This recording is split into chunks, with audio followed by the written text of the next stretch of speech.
लेते हैं question number 17 कह रहा है find the points on the curve y is equals to x cube at which the slope of the tangent is equals to the y coordinate of the point. इसका क्या मतलब है, बात समझो जरा। एक बार बताओ, पहले तो इन्होंने पॉइंट्स की बात करी, हम एक ही पॉइंट को सोचते हैं और हम सोचते हैं कि भाई एक ही टेंजेंट की बात हो रही है, ठीक है, ऐसे समझो आप। तो जिस टेंजेंट की बात हो रही है, सपोज वो कर्व को कहाँ से पास करता है, कोई कर्व है, उस कर्व को वो पास करता है ये tangent x naught comma y naught से। तो पहली बात सुनो, मेरी पहली बात सुनो। पहली बात मेरी ये है कि ये पॉइंट कर्व पे भी लाई कर रहा है, तो कर्व को सेटिस्फाई करेगा, यानी कर्व में हो जाएगा आपका y की जगह वाई नॉट रख सकते हो, x या x नॉट रख सकते हो, ठीक है।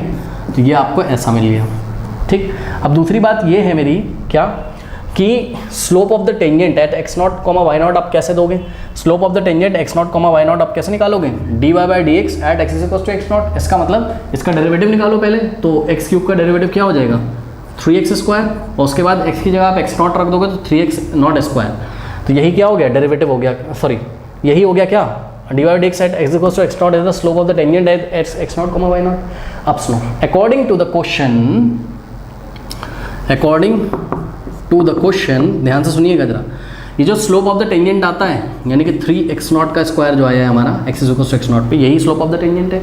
तो स्लोप ऑफ द टेंजेंट पढ़ो, द पॉइंट्स वो वाले निकालने on which slope, find the points वो वाले पॉइंट निकालने ऑन द कर्व पे at which the slope of the tangent, at which, ध्यान से सुनिएगा, at which the slope of the tangent, ये रहा मेरा slope of the tangent, is equals to what, y coordinate of that point, ठीक है। मतलब कि ये जो स्लोप ऑफ द टेंजेंट है ये किसके इक्वल हो जाता है, उस पॉइंट के y कोऑर्डिनेट कोई नंबर होगा ना यार। तो जो हम स्लोप निकालते हैं ना, कहाँ पर, इस पॉइंट पे जहाँ से टेंजेंट पास हो रही है, तो इस पॉइंट पे टेंजेंट का जो स्लोप है वो किसके इक्वल हो जाता है, y कोऑर्डिनेट के इक्वल हो जाता है। तो ये स्लोप ऑफ द टेंजेंट ये है y कोऑर्डिनेट के हमने इक्वल रख दिया। y कोऑर्डिनेट कितना था, पॉइंट ऑफ टचिंग पे जहाँ टच कर रहा था, ठीक है, पॉइंट ऑफ कॉन्टैक्ट पे y कोऑर्डिनेट y नॉट था। तो ये चेक करो, ये क्या है आपका स्लोप ऑफ टेंजेंट, कहाँ पर, at the point of contact, at the point of contact. और ये क्या है आपका, ये है y कोऑर्डिनेट, ये है y कोऑर्डिनेट, कहाँ पर, at the point of contact, ठीक है। अब सुनिए मेरी बात ध्यान से सुनिए, यहाँ से आप x नॉट निकाल सकते हो, कैसे, अरे भैया अभी बताया था x naught y naught satisfy करेंगे इस कर्व को, तो y नॉट की वैल्यू क्या है, x नॉट का क्यूब ही था, तो y नॉट की जगह आप क्या रख सकते हो, x नॉट का क्यूब रख दिया। अब इसको सॉल्व करते हैं, इसको उधर ले जाओ, यहाँ 0 बच जाएगा, तो क्या हो जाएगा x नॉट का cube minus 3x not square, correct. इसको आप ऐसे भी लिख सकते हो, x नॉट का क्यूब माइनस, देखो किसी जगह आप सॉल्यूशन देखोगे ना तो x नॉट वाई नॉट माना ही नहीं गया सिंपली निकाला है D Y by D X, 3x square आ गया, क्या हो गया, कोई दिक्कत नहीं। और इस 3x स्क्वायर को उन्होंने y के इक्वल रख दिया, फिर y की जगह x क्यूब रख दिया, तो x की वैल्यू निकालो, चाहे x नॉट की वैल्यू निकालो, वैल्यू तो वही आएगी ना।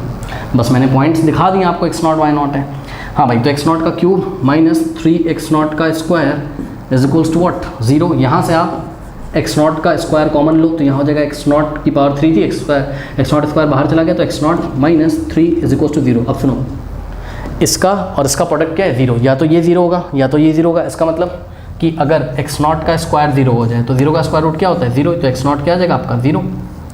बच्चे बोलेंगे प्लस माइनस 0, अरे भैया प्लस 0 भी 0 होता है, माइनस 0 भी 0 होता है, यानी कि x नॉट की एक वैल्यू तो क्या है 0, और दूसरी वैल्यू क्या आएगी x नॉट की, x naught minus 3 is equal to 0, तो x naught is equal to 3। तो x कोऑर्डिनेट क्या आ गया आपके पास 0 और 3, तो y कोऑर्डिनेट क्या आ जाएंगे, कहाँ से निकालोगे, आप निकालोगे कर्व की इक्वेशन से। तो y naught is equal to x naught की वैल्यू 0 रखो पहले, 0 का क्यूब 0 इंटू 0 इंटू 0 0, ठीक है, और फिर y naught is equals to x naught की वैल्यू 3 रखो, 3 का क्यूब 27। यानी कि जो पॉइंट ऑफ कॉन्टैक्ट है वो 2 पॉइंट ऑफ कॉन्टैक्ट हैं, कौन कौन से, अभी मैं आपको विजुलाइज भी कराऊंगा। जब x की वैल्यू आपने कितनी रखी 0, तो y भी कितना आ गया 0, यानी कि 0, और जब x नॉट की वैल्यू कितनी है, जब x नॉट की वैल्यू कितनी है आपकी 3, ठीक है, तो y नॉट की वैल्यू कितनी है आपकी 27, बात समझ में आई, ठीक है। तो स्टूडेंट्स आपके यही रिक्वायर्ड पॉइंट है, तो हम आंसर क्या लिखेंगे, hence the required points are 0,0 and 3,27 at which the slope of the tangent is equals to the y coordinate of the point. अब मैं आपको विजुलाइज कराता हूँ असली में ये चल क्या रहा है। पता है बच्चों, y is equal to x cube का जो ग्राफ होगा ना वो कुछ इस तरीके से होगा। ज़रा ध्यान दीजिएगा प्लीज़, थोड़ा सा मेरे को जब अंदाज़ा है तो मैं आपको बना के दिखा दे रहा हूँ। ये मेरा यहाँ से तो ठीक नहीं आया है, ये कुछ थोड़ी देर तक ये ऐसे अलॉन्ग द एक्स एक्सिस चलता रहता है और फिर ऐसे चला जाता है ये, ठीक है, और ये ऐसे चला जाता है ये, ठीक है। अब अगर आप ध्यान से चेक करें, ये भी सही नहीं आ रहा है, थोड़ा सा ऐसा, ठीक है। अब अगर आप ध्यान से चेक करें स्टूडेंट्स, ठीक है, उसने क्या बोला था, उसने बोला था कि जो y कोऑर्डिनेट होगा वो स्लोप के इक्वल होगा। तो सोचो, समझो जरा कि 0,0 पे 0,0 ये रहा आपका, तो भैया आपको ये ब्लू कलर से पता नहीं कर्व दिख रहा है कि नहीं दिख रहा है, मैं तो थोड़ा सा इसको डार्क कर देता हूँ, ठीक है, ताकि आपको दिखे। तो ये देखिए ज़रा, ये देखिए, ये यहाँ कहीं आपका ओरिजिन है, और इस 0,0 पे अगर मैं तुमसे बोलूँ कि इस पर टेंजेंट ड्रॉ करो, इस पर टेंजेंट ड्रॉ करो, तो भैया ये इस पॉइंट ऑफ कांटेक्ट को टच करके जाएगा टेंजेंट, ये ऐसा।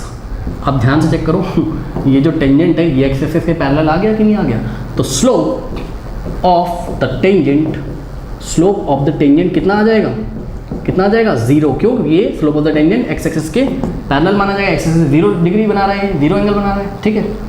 तो सुनो, स्लोप ऑफ द टेंजेंट 0 आ गया, करेक्ट। और उसने क्या बोला था कि वो वाला पॉइंट बताओ जहाँ स्लोप ऑफ द टेंजेंट जो होता हो ना, वो उसी पॉइंट पे उसके y कोऑर्डिनेट के इक्वल होता हो। तो इस पॉइंट 0,0 पर इसका y कोऑर्डिनेट कितना है, 0। स्लोप ऑफ द टेंजेंट में कितना है, 0। तो ये किसके इक्वल हो गया, y कोऑर्डिनेट के इक्वल हो गया स्लोप ऑफ द टेंजेंट। और दिखाता हूँ आपको, एक पॉइंट है 3,27, कहाँ आएगा, लगभग अंदाज़ा लगाइए जरा, 3,27 यहाँ कहीं आएगा ऊपर, भाई 3 एक्स एक्सिस 27 यहाँ, ठीक है। तो ये 3,27 वाला जो आपका पॉइंट है, अगर आप ध्यान से चेक करें तो यहाँ पर अगर हम एक टेंजेंट ड्रॉ करते हैं, ये ऐसा, ठीक। तो ये वाला जो एंगल है ये थीटा लेस देन 90 है, लेस देन π/2 है, एक्यूट एंगल है। और जब एक्यूट एंगल होता है तो स्लोप कैसा आता है हमारा, पॉजिटिव आता है कि नहीं आता है, ठीक है। तो इसका जो भी स्लोप होगा वो पॉजिटिव होगा, और अगर वो स्लोप पॉजिटिव है और हमारा y कोऑर्डिनेट भी पॉजिटिव है, तो यहाँ से हमें थोड़ा सा अंदाजा मिल रहा है कि 3,27 पे जो स्लोप ऑफ द टेंजेंट होगा वो y कोऑर्डिनेट के इक्वल होगा। बहरहाल ये मैंने आपको समझाने की कोशिश करी। These two are the required points, 0,0 and 3,27।